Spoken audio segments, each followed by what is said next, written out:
ఈ ఒక్క మాటను బాబా చెప్పినట్లుగా విను బిడ్డా, నీ భయం ఇప్పుడే తగ్గిపోతుంది. బిడ్డా, ఒక్క క్షణం ఆగు. ఈ మాటను నేను నీకోసమే చెబుతున్నాను, భయపడకు. నేను నీతోనే ఉన్నాను. నీ ముందు ఉన్న సమస్య ఎంత పెద్దదైనా, దానికంటే నీ వెనుక ఉన్న నా ఆశీర్వాదం గొప్పది. నీవు ఒంటరిగా లేవు బిడ్డా, నీ ప్రతి అడుగునూ నేను గమనిస్తున్నాను. రేపు ఏమవుతుందో అని భయపడకు.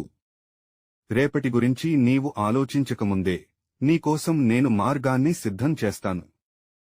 నీవు చేయాల్సిందల్లా నాపై నమ్మకం ఉంచడం. నీ గుండెలో ఉన్న ఆ భయాన్ని ఇప్పుడే నా పాదాల దగ్గర పెట్టు. నిశ్చింతగా ఉండు బిడ్డా, నీ కన్నీళ్లకు కూడా నాకు అర్థం ఉంది. ఒక్క మాట గుర్తుపెట్టుకో, నేను ఉన్నప్పుడు నీకు భయం ఎందుకు? ధైర్యంగా ముందుకు నడువు బిడ్డా, నీతో నేను ఉన్నాను.